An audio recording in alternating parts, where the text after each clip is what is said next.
Шетелде жүрген қазаққа не айтасыз дейді. Мен шетелде жүрген қазақтар туралы бір қайшылықты көзқарастамын. Өте қайшылықты көзқарастамын. Себебі шетелдегі қазақтар кәдімгідей жақсы жұмыс істеп жатыр.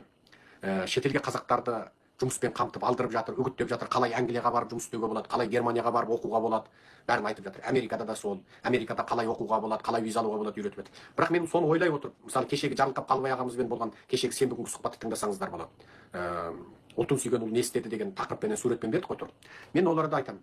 Біз осы шетелге шыққан қазақтар бізді оятады деп мен бұрын да ойладым. Сондықтан Америкада құзырлы мекемелерге 500 мың қазаққа грин карт беру керек, виза беру керек деп мен жоба ұсындым. Егер ондай болса, мен сол кім грин карт алады, кім виза алады, мен соның бас консультанты болсам деймін да.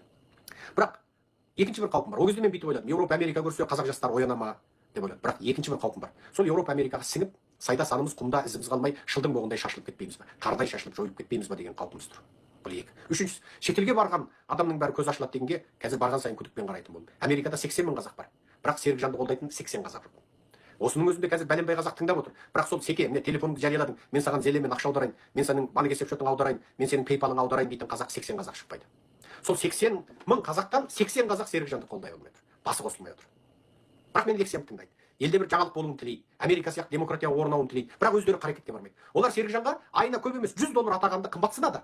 Бірақ $1000 шашып, қызға, шарапқа, барға барып, сосын мә білә, анау қара қыз бар ба, ана мексикан қыз бар ба, білә деп WhatsApp топтарында мексикан қыздың төсектегі супер ерен қасиеттерін айтып тамсанып отырса отырады. $1000 шашуға разы, бірақ айына Серікжанға $100 атпайды. Міне бұл қазақ.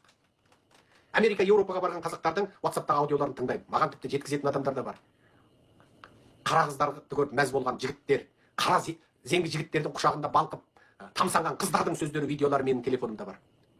Кейбір қазақтың қыздары Америкаға жеткеннен кейін аттың басын жібереді, нарықтың бағасын бұзып, Американың жезөкшелерін жұмыссыз қалдырып қоя жаздаған қазақ қыздары бар. Қазір жезөкшеліктен біз Таиландты тастап, әлемнің алдына шықтық. Кеше Жарылқап Қалыбай ағамыз айтты. Анау телеграмның егесі бар ғой, Қазақстанға кепті, мына тақайлар шақырып жасанды ақыл анау мынау деп. Сонда айтты, Қазақстан дүниеде мына бүкіл дүние жүзінің адамдары қыз іздеп келетін елге айналды деп айтты деп Жарылқап аға айтып отыр. Кешегі лекцияны тыңдасаңыз өте көп ақпарат бар. Сонда айтады. Ал Қытайдың әлеуметтік желісінде жер шарындағы ең арзан жезөкше, жер шарындағы ең арзан жыныстық сервис Қазақстанда деп отыр. Көрдің ба? Қазақстан Таиландты тастап, бүкіл дүние жүзінің зинақорлары жиналатын елге айналды. Біз масқара болдық. Бүкіл дүние жүзінің зинақорлары Қазақстанға жиналатын. Әлемдегі 193 елдің ішінде көш бастаған елге айналдық. Бұл масқара. Бұл Құдайдың қарғысын шақыратын тірлік. Енді жаңағы қыздар Америкаға келіп, Еуропаға барып, қара зеңгілерді көріп, мә деп ашық ұялмай тамсанып, айтып, жас қыздарға үйретіп, сен әлі түк көрмепсің ғой, жүр деп, жаңадан келген студент қыздарды жаңа қара зеңгілердің құшағына салып беріп, оны тамсанып, жер әлемде жоқ, олар жақсы жұлдыз, қазақтың жігіттерінде жоқ зат бар оларда деп сөйтіп тәрбиелейді. Анығында кім? Ешкім емес. Ешкімнен ешкімнің жорғасы жоқ. Бар